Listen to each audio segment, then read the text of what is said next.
नमस्कार. कधी विचार केलाय का की आपण जे बोलतो तेच आपण खरंच वागतो का? आपल्या बोलण्यात आणि वागण्यात अनेकदा एक मोठी दरी का असते? चला तर मग आज या महत्वाच्या विषयाच्या अगदी मुळाशी जाऊया. जरा हा प्रश्न स्वतःला विचारून बघा. दिवसातून असं किती वेळा होतं की आपण बोलतो एक आणि करतो मात्र भलंच काहीतरी. आणि हे काही मोठमोठ्या खोट्यांबद्दल नाहीये, तर त्या आपल्या रोजच्या अगदी छोट्या छोट्या गोष्टींबद्दल आहे. ही उदाहरणं बघा, आपल्या सगळ्यांच्या ओळखीची आहेत नाही का? आपण मित्राला फोनवर म्हणतो, अरे आलोच 5 मिनिटात, पण तेव्हा आपण कदाचित घरातून निघायची तयारी करत असतो. किंवा एखाद्या मित्राच्या दुःखी पोस्टवर आपण लगेच कमेंट करतो, I am always there for you, पण त्याला एक साधा फोन करून विचारायची तसदी घेत नाही. आपलं बोलणं आणि वागणं हे जणू काही रेल्वेच्या 2 रुळांसारखं झालंय. कायम सोबत चालतात, पण एकमेकांना कधीच मिळत नाहीत. आणि खरं तर आजचं जग आपल्याला हेच शिकवतं. Fake it till you make it. म्हणजे काय? तर जोपर्यंत तुम्हाला यश मिळत नाही तोपर्यंत यशस्वी असल्याचं नाटक करा. जो मोठमोठी आश्वासनं देतो त्याला आपण डोक्यावर घेतो, पण जेव्हा प्रत्यक्ष कृतीची वेळ येते तेव्हा मात्र सगळाच मामला फसलेला असतो. पण सुमारे 350 वर्षांपूर्वी एका माणसाने या ढोंगीपणावर, या दांभिकतेवर असा काही प्रहार केला होता की त्याचे शब्द आजही आपल्या अंगावर काटा आणतात. ते संत म्हणजे जगद्गुरू संत तुकाराम महाराज. त्यांनी माणसाच्या आत चाललेला हा खोटेपणा अचूक ओळखला होता. आणि म्हणूनच त्यांनी एक अत्यंत साधा, सरळ पण काळजाला भिडणारा अभंग लिहिला. बोले तैसा चाले, त्याची वंदावी पाऊले. या शब्दांमधली ताकद आणि गांभीर्य जरा अनुभवा. याचा अर्थ अगदी स्पष्ट आहे. जो माणूस जसा बोलतो तसाच वागतो, फक्त आणि फक्त त्याच माणसाचे पाय धरावेत. म्हणजे ज्याच्या आचरणात खरेपणा आहे, ज्याच्या कृतीत प्रामाणिकपणा आहे, तोच खऱ्या आदराला पात्र आहे. तुकोबारायांनी आदरासाठी एकच अट ठेवली आहे, तुमच्या शब्दांना तुमच्या कृतीचा आधार हवा. आता हे बोले तैसा चाले म्हणजे नेमकं काय हे आपल्या मनात पक्क करण्यासाठी एक छोटीशी पण खूप सुंदर गोष्ट ऐकूया. ही गोष्ट ऐकली की या ओळीचा अर्थ आपल्या मनात कायमचा कोरला जाईल.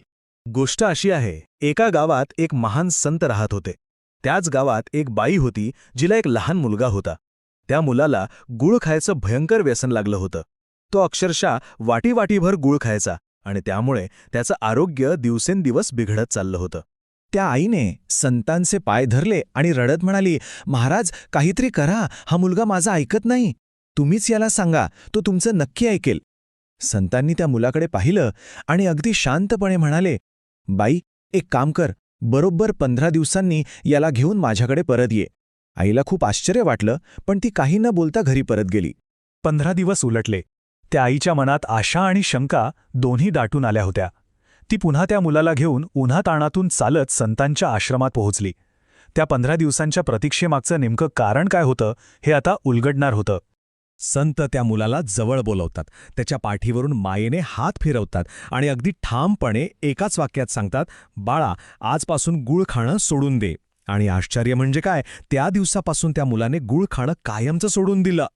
पण गोष्ट इथेच संपत नाही. मुलाने तर ऐकलं, पण त्या आईच्या मनात एक प्रश्न घोळत होता. तिने महाराजांना विचारलंच, महाराज गूळ खाऊ नकोस एवढंच जर सांगायचं होतं तर हेच वाक्य तुम्ही 15 दिवसांपूर्वी का नाही सांगितलं?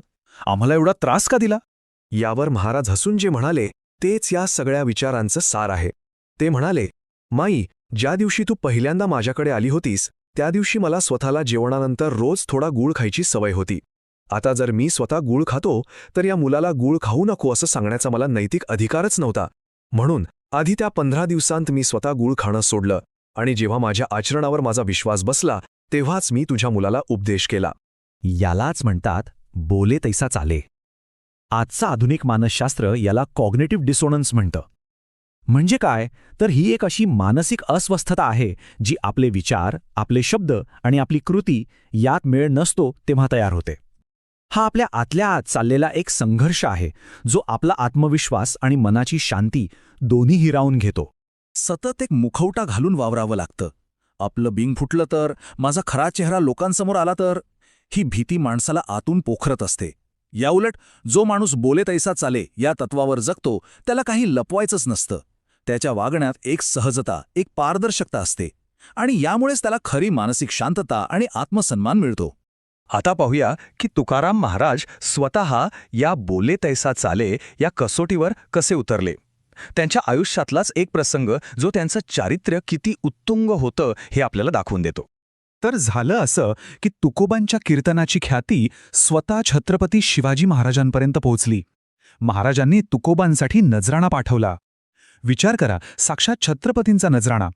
एका सजवलेल्या पालखीतून सोनं, रत्न आणि मोहरांनी भरलेला थाळा तुकोबांच्या घरी आला. आणि त्यावेळी त्यांच्या घरी काय परिस्थिती होती तर 18 दारिद्र्य. त्यांची पत्नी आवली बिचारी संसाराचा गाडा ओढून अक्षरशः थकून गेली होती. मुलं कित्येकदा उपाशी झोपायची. तिच्या डोळ्यात एक आशेचा किरण चमकला की चला आता तरी मुलांच्या पोटाला 4 घास मिळतील. ही खऱ्या अर्थाने चारित्र्याची कसोटी होती. पण तुकोबांनी त्या सोन्या नाण्यांकडे पाहिलं आणि त्यांच्या चेहऱ्यावर लोभाची एक रेषही उमटली नाही. त्यांनी तो सगळा नजराणा नम्रपणे नाकारला आणि महाराजांना निरोप पाठवला, आम्हा घरी धन शब्दांचीच रत्ने, आम्हास हे धन मृत्तिके समान, म्हणजेच माती समान आहे. का? त्यांनी असं का केलं? कारण तुकोबा आपल्या कीर्तनातून रोज लोकांना सांगत होते की नलगे मुक्ती धनसंपदा. ते सांगायचे की खऱ्या सुखाचा पैशाशी काही संबंध नाही. मग आज जर त्यांनी ते सोनं स्वतःसाठी ठेवून घेतलं असतं तर त्यांचा उपदेश खोटा ठरला असता ना? स्वतःची मुलं घरात भुकेने रडत असताना समोर आलेलं सोनं नाकारायला केवढं मोठं चारित्र्य लागतं. याला म्हणतात बोले तैसा चाले. तर मग या सगळ्यातून आपण काय शिकायचं? ठीक आहे, आपण काही तुकाराम महाराज नाही की आलेली संपत्ती नाकारू, पण एक गोष्ट आपण नक्कीच करू शकतो. आपण स्वतःशी आणि इतरांशी प्रामाणिक राहण्याचा एक छोटासा प्रयत्न नक्कीच करू शकतो. यासाठी 3 सोपे मार्ग आहेत. पहिलं, जे शक्य नाही त्याचं वचनच देऊ नका. प्रामाणिकपणे नाही म्हणायला शिका. दुसरं, शब्दांनी इतरांना उपदेश करण्याऐवजी स्वतःच्या कृतीतून आदर्श बना. मुलांना मोबाईल कमी बघा असं सांगण्याऐवजी आधी स्वतः मोबाईल बाजूला ठेवा. आणि तिसरं, मोठ्या पोकळ आश्वासनांपेक्षा लहान पण खऱ्या कृतींना जास्त महत्त्व द्या. कारण एक छोटीशी कृती 1000 शब्दांपेक्षा जास्त प्रभावी असते. कारण शेवटी जग आपल्या शब्दांवर नाही तर आपल्या वागण्यावर आपली किंमत ठरवतं. आणि जगाचं सोडून दिलं तरी रात्री शांत झोप लागण्यासाठी आपला आत्मसन्मान आपल्या आचरणावरच अवलंबून असतो. खरं चारित्र्य हे अशा छोट्या छोट्या प्रामाणिक कृतींमधून घडत असतं. चला तर मग आजपासून आपले शब्द आणि आपली कृती यांच्यातली ही दरी थोडी थोडी का होईना पण कमी करण्याचा प्रयत्न करूया. आणि या विचारासोबत जाता जाता स्वतःला एक प्रश्न विचारूया. आपलं बोलणं आणि वागणं यात आणखी एकरूपता आणण्यासाठी आज आपण स्वतः कोणती एक लहानशी पण प्रामाणिक कृती करू शकतो यावर नक्की विचार करा. रामकृष्ण हरी.